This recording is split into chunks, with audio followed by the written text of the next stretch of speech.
예, 불자 여러분 안녕하십니까? 오늘은 진울 스님께서 공양, 일반적으로 표현하면은 식사 시간에 우리가 예의를 지켜야 할 그런 이야기를 연이어서 하도록 하겠습니다. 수, 묵무, 언설하고 수, 모름지기, 반드시 이런 의미가 되겠습니다. 묵묵히, 언설, 말 없이 하고 말을 많이 우리가 밥을 먹으면서 또는 특히 이제 스님들은 우리가 이 초발심 자격문이 스님들의 청규입니다. 청규라는 것은 규칙을 말하죠. 그래서 1차적으로 스님들에 해당되는 내용입니다만은 제가 불자나 또는 불자, 비불자도 다 해당이 될 수 있는 그런 내용이라고 보시면 되겠습니다.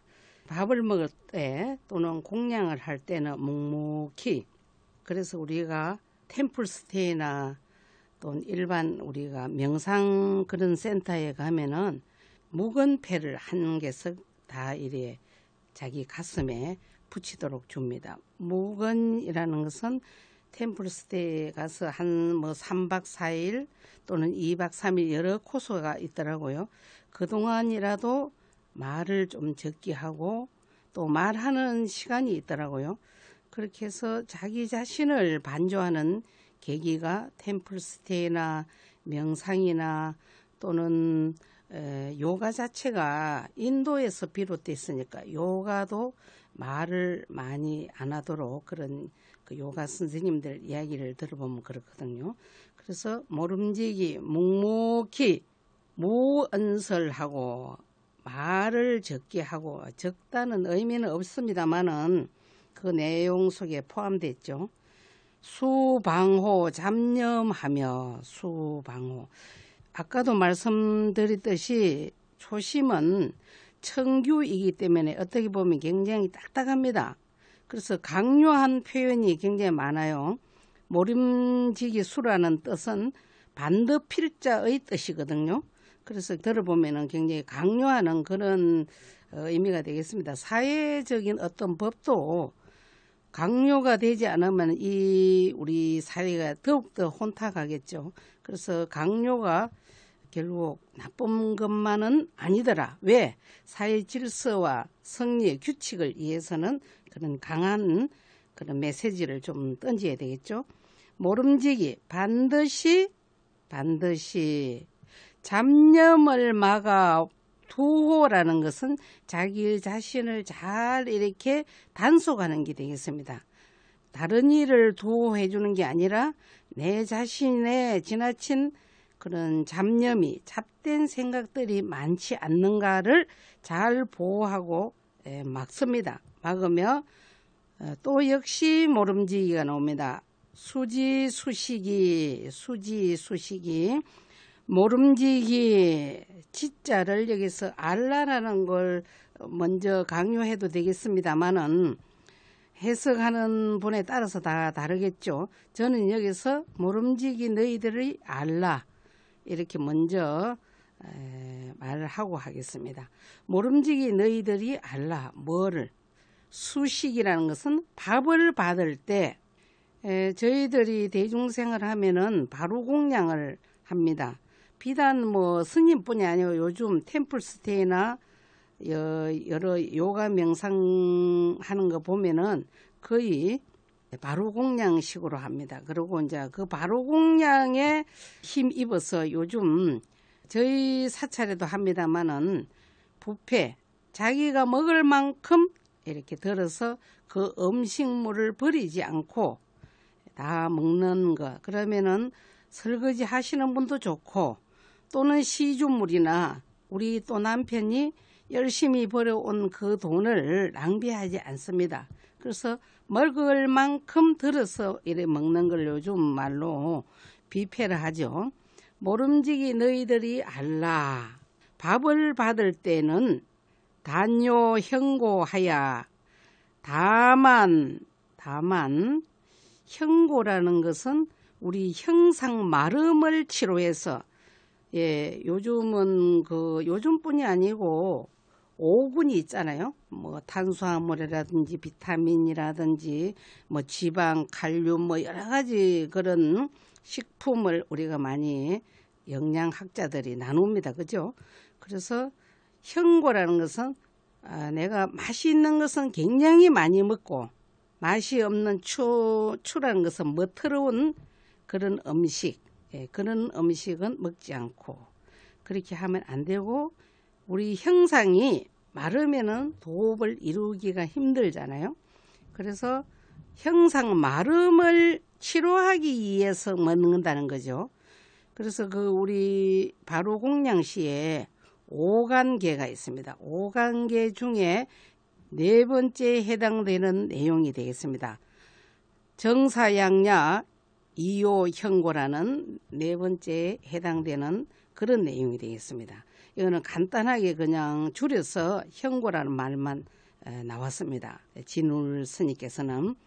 그래서 형상 마름을 위해서 먹는 것이지, 이것은 내가 맛이 있고 이거는 영양 가치가 있고 해서 그거를 가리고 따져서 먹는 것이 아니라 형상 마름을 위해서 이 바로공양이나 또는 내가 밥을 봤을 때 그런 마음으로 해야 된다는 그런 말씀이 되겠죠. 이성도업하며, 이성 도업을 이루기 위함이며, 특히 우리 스님들이나 또는 수행하는, 비단 스님만 해당이 되는 것이 아니겠죠. 수행하는 제가불자들도 스님 못지않게 정말로 신심 있고 마음을 비우는 그런 제가불자도 많더라고요. 요즘은 굉장히 매체들도 많고 또 스님들이 법문을 많이 해주셔가지고 정신세계가 정말 완전 오픈된 그런 제가불자들도 많이 계시거든요. 그래서 도업이라는 것은 우리의 깨달음, 다시 말하면 내 심성, 뭐 여러 가지 표현이 가능하겠죠. 도업을 이루기 위함이며 수념 반야심경 호대, 역시 우리가 공양시에 굉장히 지켜야 할 내용을, 모름지기 숫자가 여기 짧은 문장인데도 5번이 나옵니다. 모름지기 반야심경을 생각하되, 반야심경을 생각하되, 이걸 하나하나 단어를 해석하자는 것은 아니지만은 반야는 슬기로움, 지혜를 상징하죠.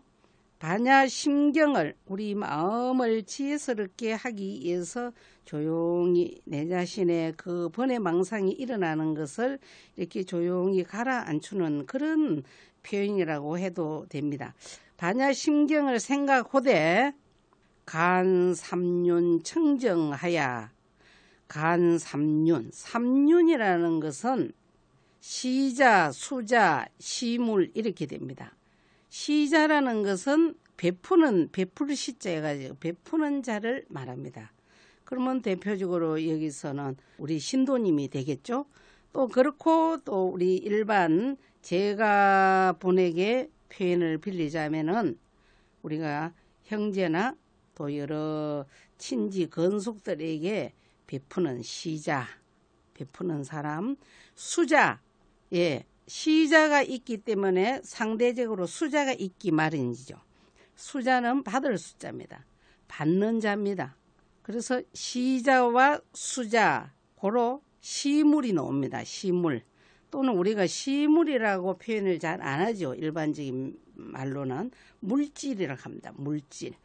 예, 그래서 물질 중에 요즘 대표적으로 작년부터 나라에서 어떤 김영란법이라 해서 내가 뭐를 하기 위해서 A라는 분한테 물질이나 뭐 돈이나 내지 이렇게 하는 것을 막는 그런 내용이 아니겠습니까? 김영란법이라는 것이. 그렇듯이 우리가 부처님께나 또는 스님이나 일반 자기 친구에게 베풀 때는 그야말로 깨끗한 마음으로 주어야 됩니다. 또는 부처님이나 수행하는 스님들에게도 보시를 할 때 깨끗한 마음으로 해야 되는데, 그것이 깨끗하지 않고 훔친다든지 남의 거를 슬쩍 뭐 또는 여러 가지 자기가 환경이 별로 좋지 않으면서 집을 판다든지 내지 종교적으로 그런 경우가 많더라고요. 종교라는 것은 우리가 마음을 이렇게 가라앉히고 뭔가 하모니를 내 자신이 일어나는 그런 마음을 가라앉히는 의미에서 종교를 믿는 건데 맹신이라는 것은 종교가 아닙니다. 그리고 부처님이나 예수님이나 4대 성인도 결국 그것을 아마 말씀하시지 아니하셨을 겁니다. 그래서 그 3윤이 시자, 수자, 시물 또는 가로 열고 물질 이 세 가지가 청정함을 관해서 정말 이걸 내가 이분에게 받을 만한지 또 내가 받을 만한 그런 자격이 있는지 이 물질은 정말로 순수한 마음으로 가져왔는지 라고 우리가 가낸다는 것은 이렇게 깊이 생각을 해야 된다는 거죠. 깊이 관해서 불의도용이여다. 불의란 것은 어기지 말라는 부정문이죠. 도용, 도를 쓰는데 또는 진리를 닦는데 어기지 말지어다. 아까 말씀했듯이 3윤이 청정한 것을 수행자나 친구나 등등 그분들에게 베풀어야지 청정하지 못한 것을 베풀어서는 안 된다. 그래서 도용을 어기지 말지어다. 우리 보조 진울 스님께서 그렇게 말씀하셨습니다. 예, 그래 아까 바로 앞에 이성도비라는 것은 5관계 중에 5번째 해당되는 겁니다. 이성도업, 응수, 차식이라는 5관계의 마지막 내용이 아까 이성도비라는 그런 내용이 되었고요. 그 다음에 지금 제가 불의도용이여다 이까지는 우리가 공양을 할 때의 우리 규칙을 말씀하신 기고 이어서 부분수호대 분수라는 것은 부처님께 예불을 올리는 것을 분수랍니다. 예, 사룰 분자 닦을 숫자입니다. 그래서 우리가 부처님께 예를 올릴 때 나아갈 때 예를 드릴 때 이 소리겠죠. 수 조모 근행하야 모름지기 아침과 저녁에 부지런히 행해라는 것은 수행을 해서 자책해태하며 스스로 자기 자신을 꾸짖어야 됩니다. 뭐를 꾸짖어야 되는가?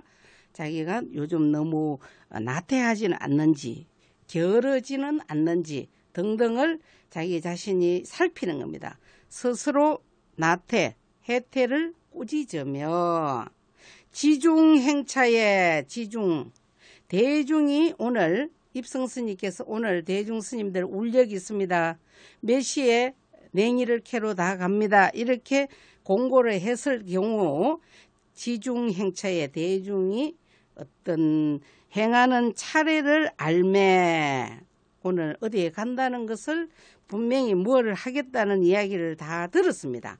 그렇게 해놓고 부득잡난하며 뭐뭐 하지 말며 잡난이라는 것은 거기에 태클을 걸면 안 됩니다. 입성스님이나 대표자가 오늘 이렇게 하기로 했습니다 라고 이야기를 하면은 그렇게 되구나 하고 앞에서 말했듯이 유아선순이라는 게 말이 나왔죠. 부드럽고 화합할 수 있는 그런 수행의 자세가 돼야 된다는 거죠. 부득잡난하며 잡난치 말며 참패 추구호대 참패라는 것은 부처님께 요즘은 그 참패가 잘 하지 않습니다만은 의산이라 합니다. 그래서 전통적으로 의산해서 범패를 하는 경우가 많습니다. 일반적으로 요즘은 고속시대다 이래서 의산을 잘 하지 않습니다. 의산이라는 것은 고기가 그 직진으로만 계속 갈 수가 없잖아요. 그래서 이렇게 금방 꼬리를 치고 산도 계속 곡선만 있는 게 아니라 능선이 있고 이렇게 해서 그 이름을 의산이라고 표현하고 또는 범패 여기서는 범패가 해당이 되겠죠. 그래서 부처님께 나아가서 연부를 하는 게 되겠죠. 일반적으로 그냥 이렇게 바로 그냥 딱 하는 것이 아니라 너 이런 식으로 그 빼서 하는 것을 범패라 합니다. 축은을 하되 자기 자신이나 내지 내가 알고 있는 모든 이에게 축은을 할 때 범패 축은 하되 수, 송, 문, 간이, 언정 모름지기 글을 외우고 뜻을 간할지언정. 글을 외운다는 것은 나무다. 예를 들어서 나무라는 그 말은 하지만 나무라는 그 의미가 뭔지를 알아야 됩니다. 나무는 기의죠. 기의. 나무 간세음보살 이름을 하면은 간세음보살님께 기한다. 이런 내용이 되겠죠. 그래서 우리가 연불을 하더라도 뜻을 외우고 연불을 해야 된다는 그런 이야기가 되겠습니다. 모름지기 글을 외우고 글을 읽고 마찬가지겠죠. 뜻을 간할지언정 부덕 단수 음성하고 다만 음성만 따르지 말고 다만 소리만 굉장히 고음을 해서 소리만 내는 것이 아니라 소리를 내도 그 뜻을 알고 연불이나 또는 부처님에게 범패나 해야 된다는 그런 내용이 되겠습니다. 그래서 항상 우리가 연불을 하더라도 깊이 해야 된다는 그런 내용이 되겠죠. 부덕, 단수, 음성하고가 여기가 되겠습니다. 오늘은 여기까지 하겠습니다. 불자님 모두 다 같이 부처님